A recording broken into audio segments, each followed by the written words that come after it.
Okay, so have you ever stopped and thought about what would happen Yeah. if your bank just suddenly locked you out of your accounts Oh, yeah. because they were dealing with some huge cyber attack? Hmm. Or what if hackers decided to target something like the power grid or I mean, hospitals? that's not just stuff you see in movies anymore. Right. I mean, that's the world we live in. It really is. And to be honest, that's exactly why the EU's been putting out all these new cybersecurity regulations, Hmm.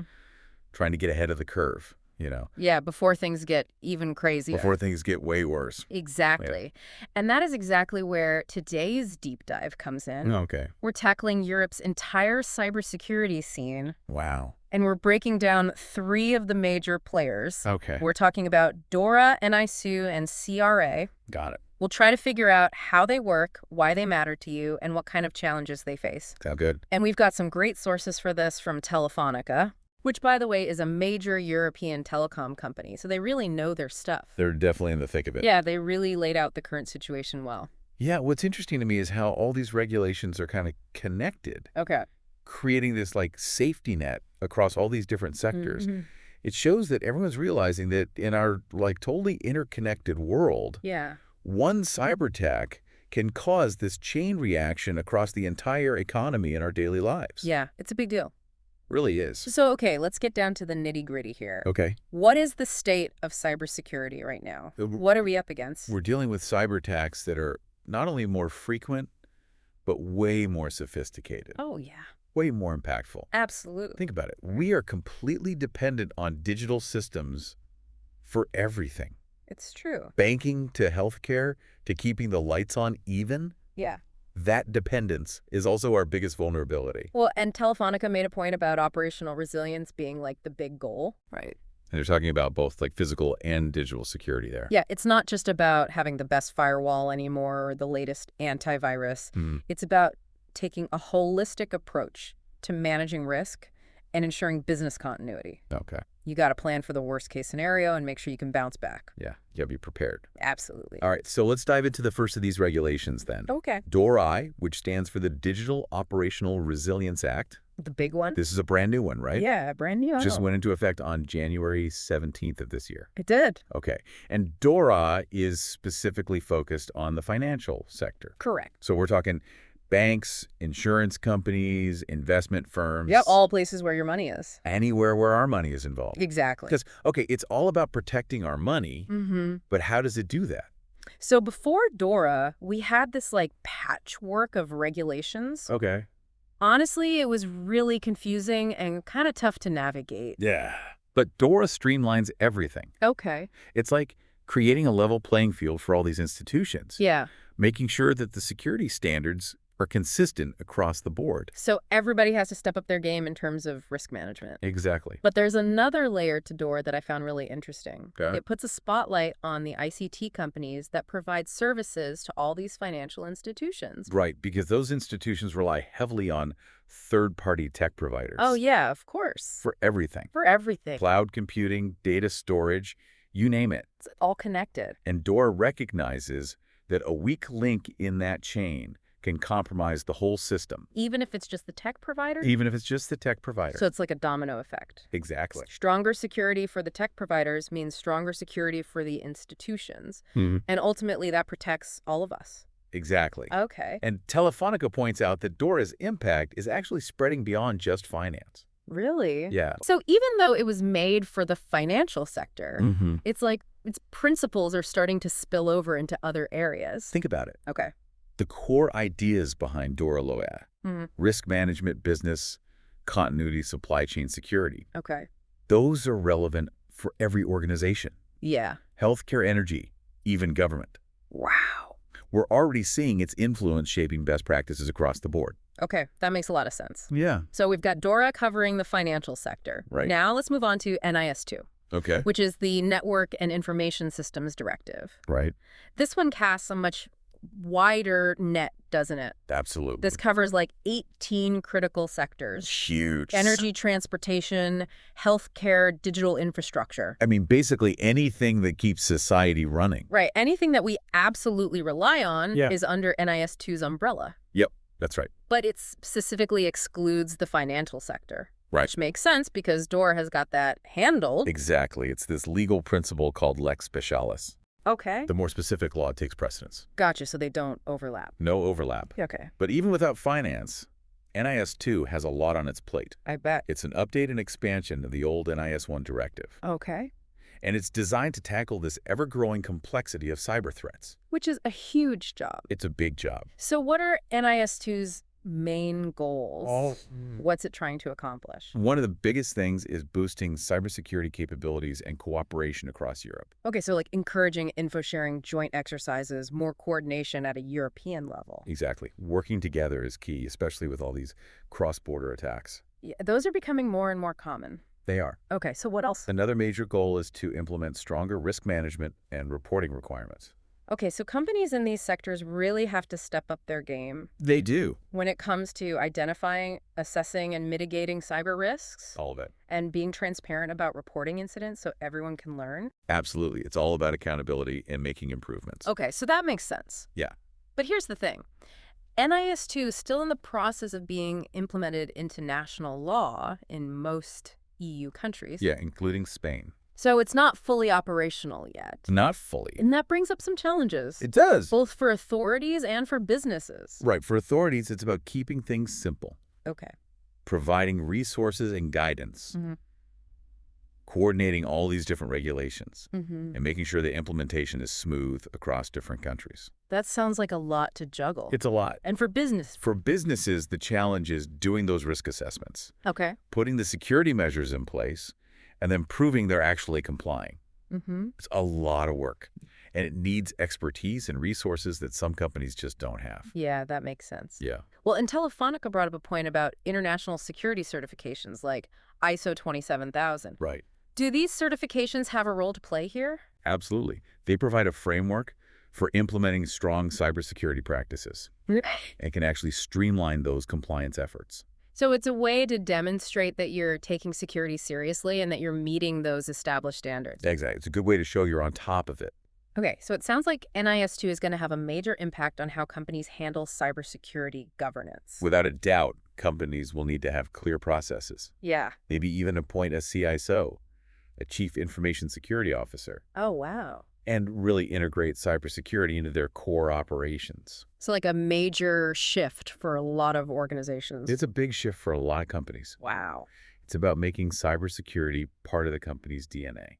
Okay, so NIS2 really is a game changer. It really is. But we've got one more regulation to cover. Okay. CRA, Right. the Cyber Resilience Act. Got it. This one tackles a completely different aspect of cybersecurity. It does. So CRA shifts the focus from service provision to product security. So we're talking about any product with digital elements, Okay. software, hardware, Mm-hmm. even those smart devices in your home, Like what? your refrigerator, Oh, okay. or thermostat, or your baby monitor even. Okay. It's all covered by CRA.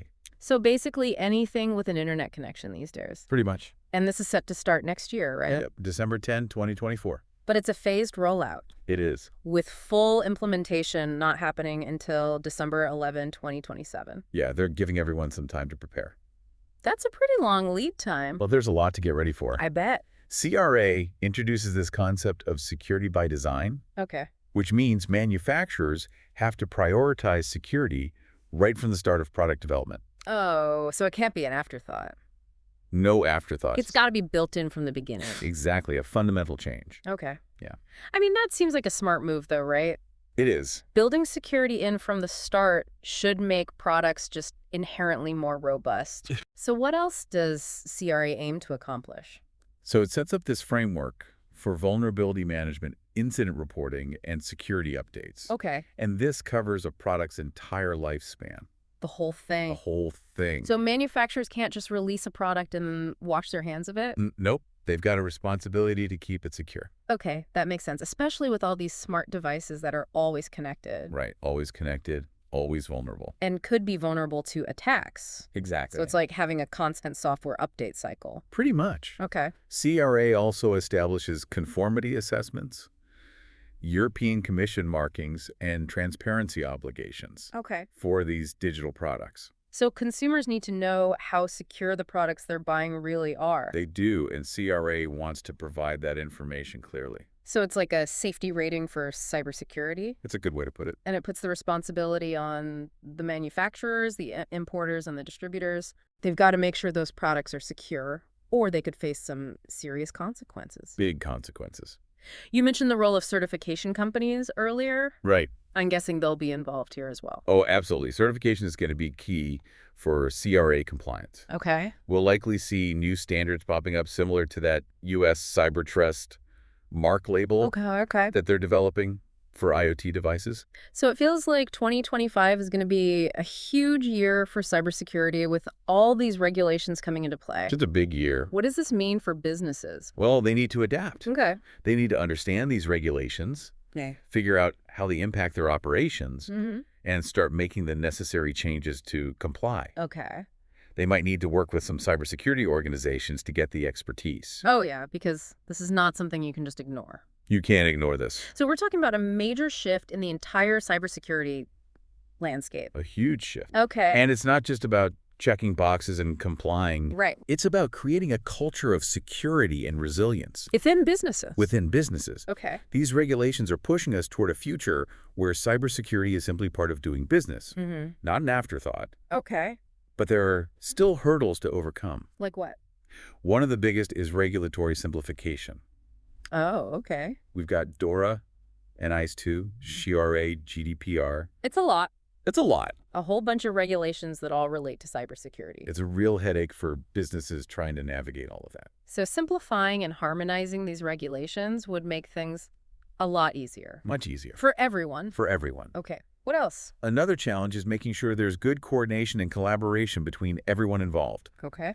Governments, regulators, businesses, Yeah. cybersecurity experts. Yeah, sounds like a team effort. It is. We need everyone working together to make sure these regulations actually work. Okay, so it's not just about the regulations themselves. It's about how they're implemented. Exactly. And how everyone works together. It's a group effort.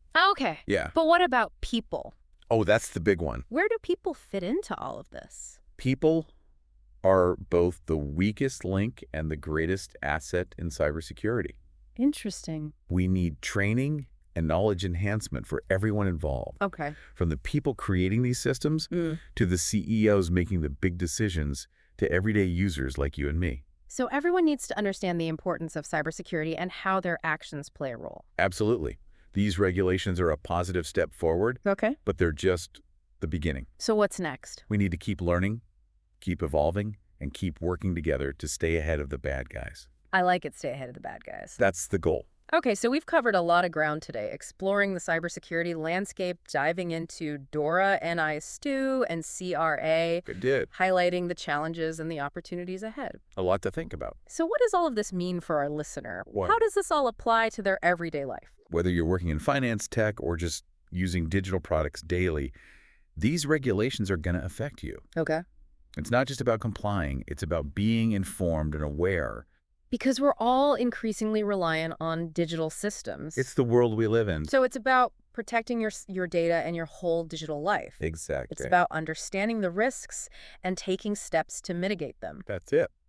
Okay, so we've talked about a lot of complex regulations. We have. But I want to leave you with a simple thought. Okay. Think about all the devices in your home, all those so-called smart gadgets. Do you really know how secure they are? That's a good question. And as CRA comes into effect, are you going to start looking for that cybersecurity safety rating when you buy new products? Interesting. These are questions we should all be asking ourselves. Absolutely. And we encourage you to delve a little deeper into these topics. There's a lot to learn. Yeah, and stay tuned because we'll have more deep dives into specific regulations and cybersecurity best practices in future episodes. Definitely. Because in today's world, knowledge is power. It is. And cybersecurity is everyone's responsibility. Couldn't agree more. You know, it's fascinating to think about these regulations and like their implications beyond just cybersecurity. Oh, yeah. What do you mean? Well, on the surface, they're about protecting systems and data. Okay. But they also touch on something much bigger, What's that? trust. Trust. Yeah, think about it. Okay. If people don't feel like their data is safe or that essential services are protected. Power grids and hospitals. Exactly. Yeah. They're going to be less likely to engage in the digital world. That's a really good point. It's about confidence. So you're saying these regulations are kind of a way to build confidence in our digital future? Exactly. Yeah. They're like a signal that Europe is serious about creating a safe and secure digital environment. And that has implications beyond Europe. Oh, really? How so? These regulations are setting a precedent. Okay. We're already seeing similar initiatives in the US, Canada, other parts of the world. So Europe is kind of leading the charge toward a more secure global digital ecosystem. In a way, yeah. It's like a domino effect. It is. One country makes a move and others follow. Interesting. And it's starting this global conversation about cybersecurity. Yeah. Which is so important. Yeah. We need to be sharing best practices, collaborating on solutions, working together to tackle these challenges. Because cyber threats don't respect borders. Exactly. And neither does data. Right. It flows freely around the world. So it makes sense that cybersecurity regulations would need to have that global perspective. Okay, so that makes sense. Yeah. But this raises another question for me. Okay. How do we balance the need for security with the need for innovation? That is the million-dollar question. Right, because we want to encourage technological advancement, Of course. but we don't want to stifle it with a bunch of regulations. It's a tough balance. It is. That's why it's so important to have open dialogue and collaboration Between who? between policymakers, industry leaders, and cybersecurity experts. Okay. We need solutions that work for everyone. Solutions that promote both security and innovation. Exactly, two sides of the same coin. Well, and Telefonica's emphasis on training and knowledge enhancement seems really important here. Oh, absolutely. We need a workforce that's ready to handle the complexities of cybersecurity. And that means investing in education training and professional development. At every level. Every level. And it's not just about technical skills, right? It's about critical thinking, problem solving, being able to adapt to a threat landscape that's always changing. Exactly. We need people who can think like the attackers, Okay. anticipate threats, and come up with innovative solutions. Stay one step ahead. Always one step ahead. So the human element is crucial. Absolutely. Technology can only take us so far. It's human ingenuity that'll really make the difference. Fascinating, isn't it? It We rely more and more on technology, Yeah. but it's our human capabilities that determine how well we secure that technology. Okay. So we've talked about the big picture, the global implications, but let's bring it back down to earth for a second. Okay. What does all this mean for businesses on a practical level? All right. So first step, awareness. Okay. Businesses need to understand the regulations that apply to them, what those regulations require, and when they need to comply. So maybe you do some research, especially since NIS2 is still being implemented. Exactly. Staying informed and tracking these regulations is key. Okay. Businesses need to start planning now for how they're going to meet the requirements. So what does compliance actually look like? Well, it depends on the specific regulation and the industry, Okay. but there are some common themes. Like what? Risk management is huge. Okay. Businesses need a solid framework to identify, assess, and mitigate those cyber risks. So things like vulnerability assessments, penetration testing, and having a plan for incident response? Exactly. You got to have a plan. Okay. What else? Data protection is crucial. Businesses need to make sure they're handling personal data responsibly. In compliance with GDPR? Right. Okay. So that means things like data encryption access controls and having procedures for data breach notifications. Right. It's got to be prepared for the worst. Always be prepared. Okay, so that's the data side. Yeah. What about the technical side? Well, businesses need to implement the right security controls Okay. to protect their systems and data. So like firewalls, antivirus, software, intrusion detection systems. All the good stuff. All that. Yeah, but it's more than just having the tech. Oh. It's about creating a security-minded culture. Throughout the whole company. The whole company. Everyone needs to be on board. What does that look like in practice? It's about making sure everyone understands the importance of cybersecurity and their role in it. Okay. It's having clear policies and procedures, regular training, and fostering a culture of vigilance. So it's a holistic approach. It is. Not just technology, but people and processes too. Exactly. And it's an ongoing process, not a one-time fix. Right, because the threats are always changing. Always changing. So businesses need to be adapting and improving their security. It's a marathon, not a sprint. That's a great way to put it. And every business needs to be running this marathon. They do, because cybersecurity isn't optional anymore. Yeah, it's essential. Essential. And these regulations are a wake-up call Big time. for any businesses that haven't taken cybersecurity seriously enough. Absolutely.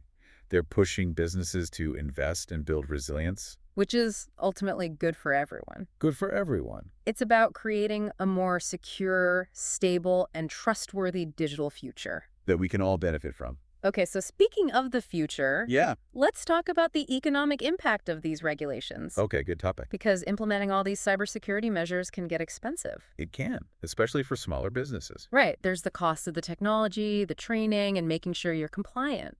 It adds up. It does. But there's also a cost to not investing in cybersecurity. Oh, so you're saying the risks outweigh the costs. Think about it. Data breaches, system outages, cyber attacks. Okay. Those can be incredibly costly. Oh, yeah, in terms of Financial losses, reputational damage. even legal issues. Wow, so it's a catch-22.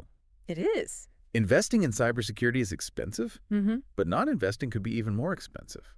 That's the reality we live in. So what's the solution? It's about perspective. Okay. Cybersecurity is an investment, not just an expense. Okay, I like that. It's about protecting your assets, your reputation, and your future.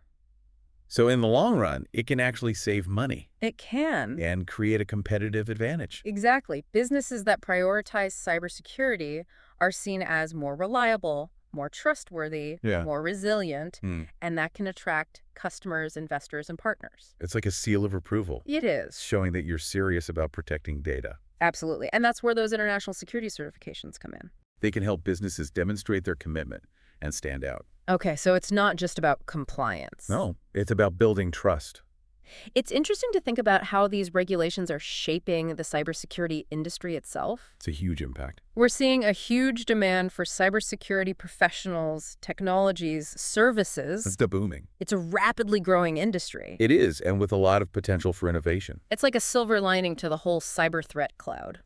I like that, a silver lining. So as we start to wrap up our deep dive into Europe's cybersecurity regulations, Okay. what are the key takeaways for our listeners? Well, first, cybersecurity is everyone's responsibility. Oh, okay. Whether you're a CEO, a developer, or just someone using the internet.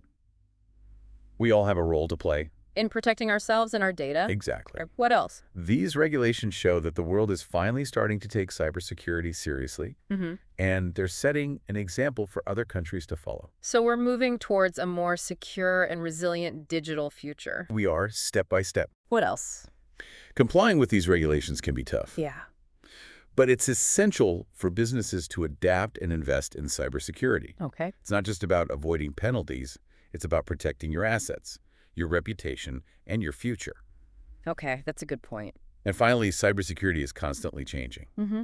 So stay informed, stay vigilant, and stay ahead of the curve. Stay ahead of the curve? I like it. That's the goal. It sounds like we need to become lifelong learners when it comes to cybersecurity. Yeah, absolutely. Keep learning. Keep asking those questions. Yeah, Keep exploring this whole world of cybersecurity. I like it. It's fascinating stuff. It really is. So to wrap things up, we've done this deep dive into Europe's cybersecurity regulations, exploring how they impact businesses, individuals, the whole industry. Right.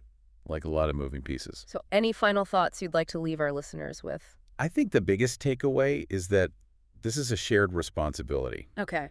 It's not just on governments or businesses. Right. It's about all of us doing our part to protect ourselves and our digital lives. So it sounds like these regulations are really just a starting point. They are a framework, yeah. Okay. But it's up to us to build on that framework. Mm. Stay informed, stay vigilant, and be proactive. Okay, so be proactive about our own cybersecurity. Exactly, take control. All right. Any advice on how our listeners can stay ahead of the curve? Sure. What resources would you recommend? There are some great organizations out there. Okay. NIS2, the European Union Agency for Cybersecurity, is a great resource. Okay, cool. They publish reports, best practices, offer training programs. Oh, wow. That's really helpful. Yeah, they're a good starting point. Okay, what about staying up to date on the latest threats and vulnerabilities? So following reputable security blogs and news sources is key. Okay, yeah, those are always good. There are also organizations like MIPRE. Okay. They maintain databases of known vulnerabilities and attack techniques. Wow, so it's all out there. It's out there. Okay. Staying informed is half the battle. Okay, great advice. And for those who aren't cybersecurity experts, Yeah.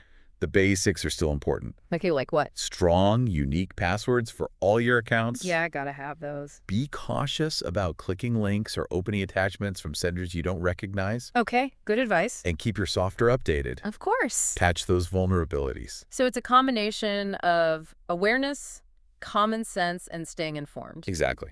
It all works together. Okay. And don't be afraid to ask for help if you need it. Yeah, there are resources out there. Plenty of resources. This has been a really insightful deep dive. It has been. Thanks for sharing your expertise with us. My pleasure. Always happy to talk about cybersecurity. Well, thanks for tuning in to the deep dive. Until next time. Until next time, stay curious and stay secure.